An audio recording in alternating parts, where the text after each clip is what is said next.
Welcome back, friends. This is the basics of biology tutorials, and this is the unit number 5.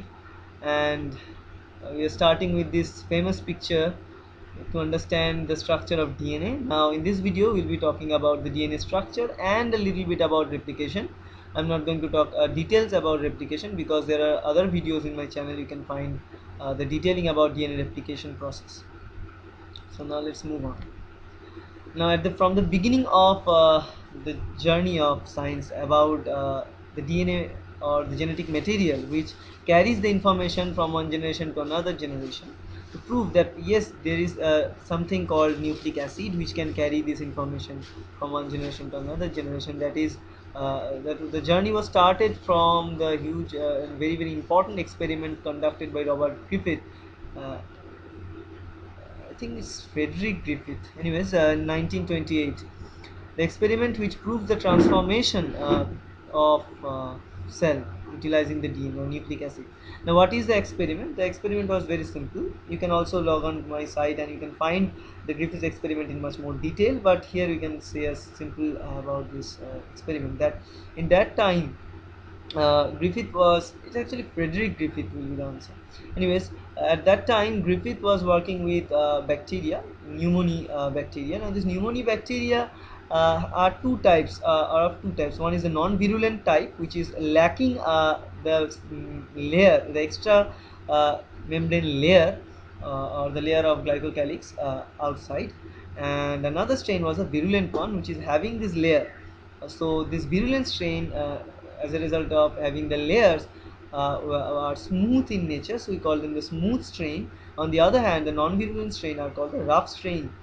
Now here, what he did in those cases, he take up all those types of bacteria of rough strain or smooth strain of bacteria and inject those bacteria into the rat. Now the rat is fully functional, it's normal rat, it is living, but after injecting the rat with the help of this rough strain or the non-virulent strain, the rat or the mouse, whatever you can say, the mouse leaves.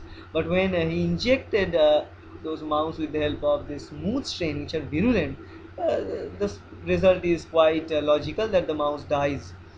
Now what he did in after that, after this experiment, he heat killed this smooth strain. Now he heated the smooth cell. As a result of that, the bacterial cell will die. As a result of that, he took those dead cell, heat killed dead cell, and inject them into the mouse. As a result of that, mouse lives healthy, no effect shown on the mouse. That means it suggests us that the those heat which was applied eventually kill those smooth strains, so no strains live there for development of the disease. But after that, what he did, he took the rough strain of or the non-virulent strain, which is free from danger, and also take a heat kill smooth cell, so mix those two up.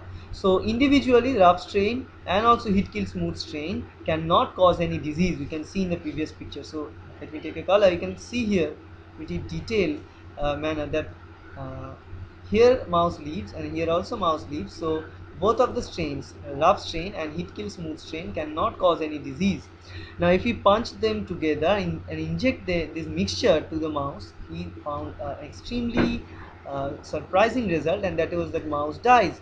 Now why this mouse dies after injecting it to two non-virulent type of strain? The answer lies within. The answer was that this non-virulent strain is having all these new components, it is living, but whether there is a smooth strain which is not living, but still the smooth cell can provide them the framework, that provide them the materials that can be transferred to the bacterial cell and that can be transferred to the mouse, and mouse could be killed. So idea hit his mind at that time, that there is something present, the something is present in smooth strain, that the smooth strain can provide to the rough strain, and rough strain can utilize that, and as a result of this utilization, it can kill the mouse cell, it can transform. So actually the idea was that the smooth cell or the heat kill smooth cell can be transferred, because it transforms, so it is transformed. So rough strain is transformed from the non-virulent type of bacteria towards the virulent type of bacteria due to the presence of the heat kill smooth cell. Though the cells are killed almost, but still nucleic acid material remains. So there's something, the nucleic acid, protein or RNA, whatever there is present, there is something which is present on this smooth cell even after the heat kill, whatever type of condition it is present. Now these materials, whether it is a protein or nucleic acid or whatever, or lipid, is present. Now these materials, these macromolecules, eventually help this non-virulent rough strain to become the virulent smooth strain, and then it can kill the mouse cell. So to prove that what kind of thing is actually transferring or helping this transformation, Avery, MacLeod and McCarthy did another very clever experiment. Now what they did in this case, they take the strain, which is a live strain, so they make a fractionation of the cell-free extract. So they just extracted the cell components from the S strain. So S strain is virulent strain. So this make the fractionation and take up the cell-free extract. So just take remove all the debris and take the cell-free extracts. Now this extract must contain all these materials like RNA, protein, DNA, lipid or carbohydrate. So these are the macromolecules. So what they thought, that there is something that is helping to transfer this R strain into the S strain, R strain into the virulent strain. But what is the thing? So normally the macromolecules that are present inside the cell at that time known are nucleic acid, like DNA, RNA. It could be protein, it could be lipid, it could be carbohydrate. Now one thing I must tell you, at that time they thought that that must be protein which is helping in this transformation, because protein was known to function in many different ways. It was very helpful for it was actually at that time scientists came to know about many facts about protein, but nucleic acid was pretty much unknown at that time. So the guess or usual suspect is go towards the protein. At that time the protein could be the culprit for transformation. So to prove this hypothesis, they take this cell-free extract which is contain all those things. Now what they did, they did individual reactions. That means they treated this mixture. They take different vials, and different vials they put all those cell-free extracts, and they also mixed many different enzymes that can degrade these things. For example, they added nuclease, they add protease, then they add glycosidase, and they also add lipase. So these enzymes will block each of the macromolecules. If they add nucleic acid, then those will block DNA and RNA. So rest of the things will be there. Then they add the R strain and look for the effect, that whether the R strain is converted to the S strain or not. The result was, answer is no. Nothing is conversion. They add protease and it will block the protein, but rest of the things were there, DNA, RNA, lipid, carbohydrates are there, and they look for the expression that whether the R is converted to the virulent strain or not. The answer is yes, it is converted to the virulent strain. That means the presence of protein is not the fact that can help the conversion from R strain to the virulent strain. So protein is not responsible for that. So they eliminated the protein.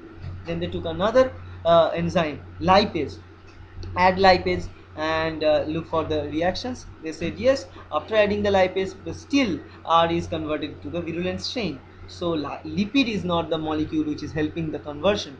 So they added again, they added this glycosides which will degrade the carbohydrates again, glycosidase enzymes and all this. Then again this is the same result, that the R strain is still converted to the virulent strain. So they eliminate the possibility of protein, lipid, carbohydrates. So the last thing remains are the nucleic acids. Let me erase the color. So last thing remains is a nucleic acid. Now what they did, they start to think that whether DNA or RNA, so these two things could be those that thing which can convert the R strain into the virulent strain. Now to prove that, what they did, now they add nucleic acid, they add nuclease in the solution. Now this nuclease, ribonuclease and deoxyribonuclease, this nuclease enzyme eventually chop up the DNA. So they will eliminate all the nucleic acid that are present there. So we left with protein, lipid and carbohydrate in the solution. Then they add R strain, and they found that no conversion of R to virulent strain is occurring. This result suggests then that the not absence of this DNA and RNA will make the will cannot, or absence of nucleic acid results in retaining of the R strain, not R is not converted to the virulent strain. So that means there is the effect of DNA or RNA to convert the R strain into the virulent strain. So this is the conclusion. The molecule that carries the heritable information is definitely nucleic acid. Now what they did, they treat it two different ways. They treated with the ribonuclease, then they treated with the DNAs or DNAs or deoxyribonuclease.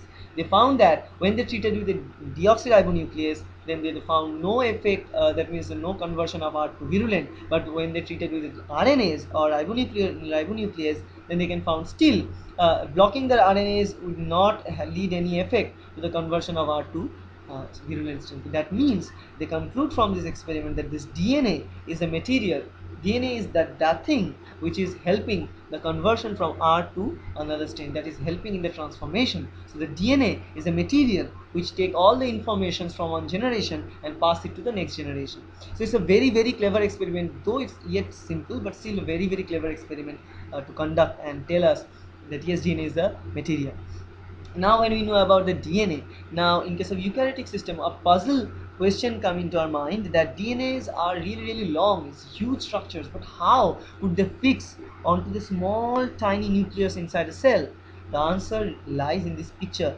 So further studies have been conducted, and they found that these DNAs are condensed and they're wrapped around the protein octamer, which is called histones. Now the histone with the DNA beads produce this coil structure. Now this coil structure again recoiled onto themselves and finally produce a very condensed structure, which is called the chromosome.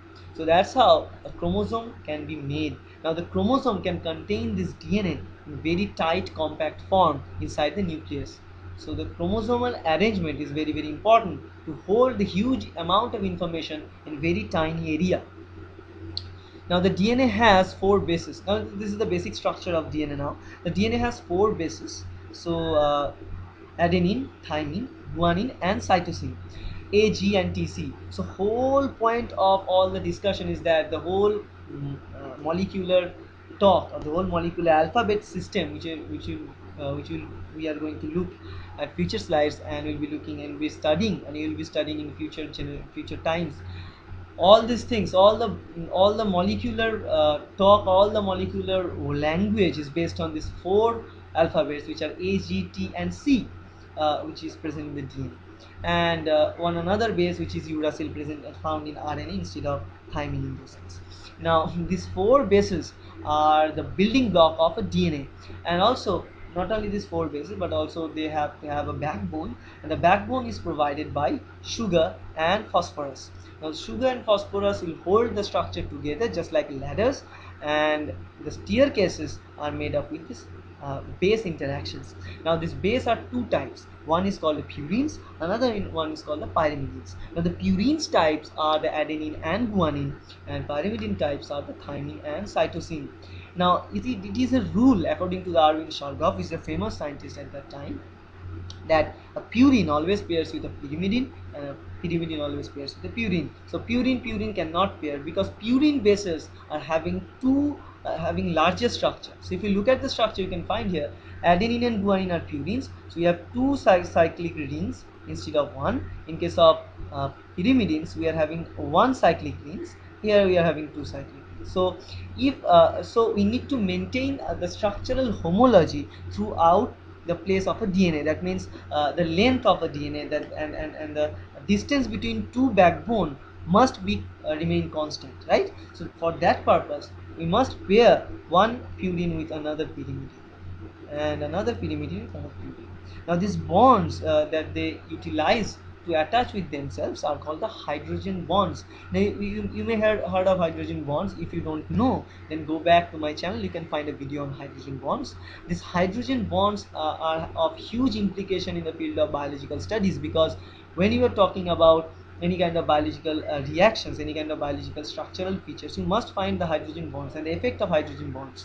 Now these hydrogen bonds, individual bonds, are really weak, very weaker, but when they come to function together, many molecules come together by attached with hydrogen bonds, they are become really stronger. So this is the same thing is happening here. So DNA structure is pretty long, it's a very long structure. Now this long structure is made up with this type of bonds like purine pyrimidine interactions. Now they are bonded with each other by these hydrogen bonds. Now if we talk about single or one or two hydrogen bonds, those bonds will be weaker, but we can find that the thousands and thousands of this purine pyrimidine bases are linked with each other and they hold together these hydrogen bonds. Then it will be extremely difficult to separate those two ladders or those two backbones apart from each other, because those hydrogen bonds, when they come to force with each other, it becomes a very huge power, right? Now if we look at the materials which make the backbone of the DNA, sugar is a very important part, but this sugar is not a sugar like glucose. This is instead of 5 carbon sugar, so it's a pentose sugar. It is called a deoxyribose in case of DNA. Basically ribose sugar family. In case of RNA, the simple difference is that here another hydroxyl group present in case of RNA, but in case of DNA this hydroxyl group is absent. That's why you call them the deleted oxygen ribose or deoxyribose. Another important thing here is that the attachment of this sugar phosphate and this bases. Now what I call the nucleotide is simply made up with three different components. One is the base here, one is the sugar which is here, another one is the phosphorus here. Now the sugar is providing all the necessary point of attachment, because sugar having 5 different carbons, among them 2 and 3. 2 is denoting whether we are talking about the deoxy sugars or ribose sugars, and 3 prime is free to attach with the next sugar. So the sugar linkage is done with the help of this 3 prime linkage, and the rest remains 1 and 5. Now the fifth carbon position of the sugar will hold to the phosphorus, and the first carbon position of the sugar will bind with the bases. So each point of the each carbon section of the sugar is having a particular task to do at this point. Okay, so this is how the link is done. Okay. Now we have talked before about this purine pyrimidine linkage, that adenine is a purine and thymine is a pyrimidine. So purine pyrimidine will bind, but the ratio of binding is that, according to the Arvind-Shargop again, adenine always pairs with thymine, guanine always pairs with cytosine. This is the rule of nature. According to the Watson-Crick also, this is called the Watson-Crick type of base pairing, because they found this type of base pairing and describe this type of base pairing. But after that, when the research is going on in full force regarding this DNA, we also see that this kind of bonding sometimes hampered. Sometimes any modified base can come in which can attach to adenine or all these things. Sometimes adenine can pair with cytosine, though it is most of the time is misleading, and we need to remove these bases utilizing the DNA repair mechanisms, which we also discuss in our in my detailed videos. You can find that in my channel. So but still it can make a bond between adenine and cytosine, and also guanine and thymine. Okay, so these things can happen, but this is the general case when adenine pairs with thymine and guanine pairs with cytosine. Now you can see the hydrogen bonds that are conducted between adenine and thymine and guanine and cytosine slightly different, because in guanine and cytosine we are seeing the 3 hydrogen bonds, but in case of adenine and thymine we are looking at 2 hydrogen bonds. So the bond pair between adenine and thymine is weaker than the bond pair between guanine and cytosine, because his 3 hydrogen bond is holding the structures together, so it is much more stronger, much more durable to the heat damage than the adenine and thymine. And this implies a very important importance in the biological field, because sometimes in among the DNA we need to separate the DNA strands apart during the replication, for example. So for replication, for transcription, we need to separate the DNA strands apart from each other. In those cases we must uh, go with the section where the adenine and thymine base pairs are there. If there is a lot of GC base pairs instead of AT base pairs, then it will be difficult for us to separate those strands apart from each other. So that's why adenine and thymine linkages are needed for those regions where we need to start the replication and start the transcription. Okay, so this lies the importance of that. And sometimes when you need to conserve the DNA sequence, it must contain with the G and C pair instead of AT pairs, because GC pair is much more stronger and durable. Okay, so this is the overall structure of the DNA.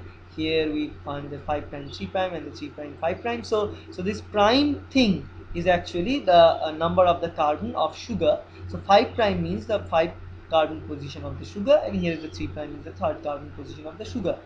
Now both the strands are placed in the opposite direction, anti-direction with each other, to make a pair with each other. So you can find here is this is the oxygen group is in the top, so this is the front line, so this is totally inverted in this direction, right? So this is another important concept you must know, because otherwise they cannot pair with each other, otherwise the complementarity of the DNA will be hampered. Now the characteristic of the DNA is that the distance between these bases are conserved. There is also an interaction between these bases in between. It is called the stacking interaction between bases, which is sometimes, which is also important, which is also holding the structures together, which is making the DNA structure much more stable and compact.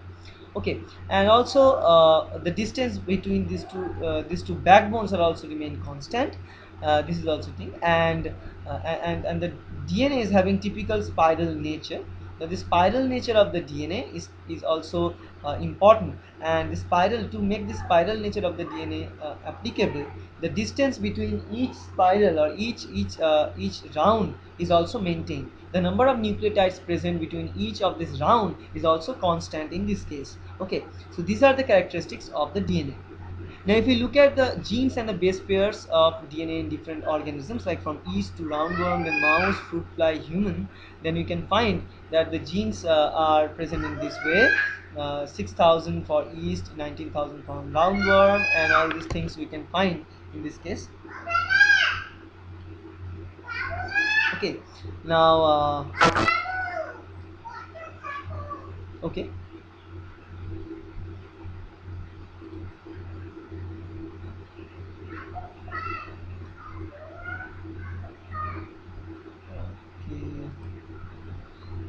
Okay, so we can find that in case of fruit fly, the DNA base pairs, the number of base pairs are having. Now, one thing I must tell you about this comparison, or the genes, the number of genes and number of base pairs that are present, that usually does not represent the complexity of the organism. So, if you think that a complex organism must have higher number of base pairs and huge number of genes, that is not the case at all, because you can find here that humans are having only 40,000, mouse is also having 40,000. That doesn't mean that we are the similar, we are the same. That does not at all. But the thing is that you can have 160 million base pairs in case of fruit flies, right? So you can find that and roundworms have only 99 millions, right? So you can see that in looking at this, the number of base pairs and genes, we cannot imply to the we cannot deduct the complexity of a gene. Okay, the complexity of an organism. Okay, so we need to think about that. This is called the C value paradox, that whatever number of genes and whatever we're looking at, that does not represent the complexity of the organism. Now let us talk about the central dogma. What is central dogma actually? Central dogma means we are going from DNA to RNA to protein. So actually three major molecules of our life is DNA, RNA and protein, and they are holding their hands so tightly that if they break hand in any region, everything, every macromolecular level expression will fall and the cell will die and we cannot survive. So the relation between DNA, RNA and protein is maintained in a very tight controlled manner. Okay, so the DNA can produce RNA, RNA will be translated to protein. Now DNA can also produce DNA from itself with the help of the replication process, and RNA can also produce itself with the help of the DNA molecules. Okay, so these things are there. So DNA to RNA and RNA to DNA can also be possible. This reverse journey can also be possible with the help of the reverse transcription. So these things are done, and this is called the central dogma. That means from the DNA we produce RNA. RNA will take the message from the DNA what to produce, and RNA will be translated to that message, according to the message, to produce the product, and the products are the proteins. Now these proteins can go and help in proper cellular function. So now here is the process of DNA replication in a little bit. The postulated model for the DNA replication. There are three models for the DNA replication at that time postulated. One is the semi-conservative, here one, that means one strand is remaining constant, another strand is totally resynthesized. And conservative means DNA which is previously present was totally conservative and totally new strand are synthesized. And the dispersive model is that only splotches of DNA are synthesized and splotches of DNA remains the old. But it is found to be that the DNA replication processes occurred with the help of the semi-conservative mode. That means the mother DNA having two different strands, each strand acts as a template strand to produce a new strand. And so at the new daughter cells and the new daughter DNA, each daughter DNA, one strand remains constant, the old strand, and another strand is completely new. Okay, and this is proved by great experiments done with the experiments done by I forget the name of the scientist. Anyways, Michelson and Stahl. Sorry, yeah, Michelson and Stahl did the clever experiment utilizing the cesium chloride density gradient centrifugation and also the radio labeling to prove this that the DNA replication is semi-conservative. Now, if you need to learn detail about this Michelson and Stahl experiment, you can go back to my channel and you can find a video on that. The DNA replication is also having some characteristics, is that replication must occur from the 5' end to the 3' direction only. It cannot occur from 3 to 5'. Okay, and among these two strands we are dealing with, one strand replication is done in continuous way, on the other hand the other strand is happening the discontinuous way. Okay, so the one strand which is replicated in the continuous way, why it is doing that, if you need to know detail about that, just go back to my channel, you can find detailed views about that. This is the basic view of biology, so I'm not talking about these materials in detail. Okay, so the strands where it synthesizes continuously, it's called the leading strand, and the strand is synthesizing discontinuously is called the lagging strand. So these are the difference. So there are some enzymes which are very important during the DNA replication. I'm not going to tell the detailed functioning about that. You can find in this picture the detailing. I'm not going to talk about replication at all in these slides. Okay. So but the importance, I must say, the enzymatic function of one enzyme, and that is the DNA polymerase, because this polymerase is the main or the key enzyme for the DNA replication. Now the polymerase, according to the name, start to add nucleotide sequences one after another to produce a polymer of nucleotide sequences, which is eventually the DNA. Now these polymers add complementary bases with each other, so they need to have some important information, and informations are that they must add the bases according to the complement nature. That means if there is A in the template strand, they must add T. If there is C, they must add G. So if there is A, if they add G, it will be a mistake, right? The mistakes must be avoided, because those will lead to the mutation. Mutation means the dangerous for cell health, and cell will die, right? So for that purpose, it will add nucleotide sequences and attach the nucleotide sequences according to the complementary nature of the DNA. But sometimes they put some errors. For example, here instead of G, because C is in the template strand, we must pair with G. So instead of carrying G, it carries A and place A onto the place. This was an error. To compensate this error, this DNA polymerase is also having a pair activity, which is called the proofreading activity. So proofreading activity suggests us that this also can chew up the wrong paired bases. So it added this A instead of G. So now it is a wrong base addition. It sends the wrong base addition and can go back and chew this base out. Then it starts adding the right bases and can continue the DNA replication. So this is another important feature about the DNA polymerase. So this is in a sense what DNA is, how the DNA is suggested to be the transforming material or the hereditary material, and the basic features of the DNA, and how DNA is replicated in a minute detail. Okay, so that's it, and I hope it will help you. Thank you.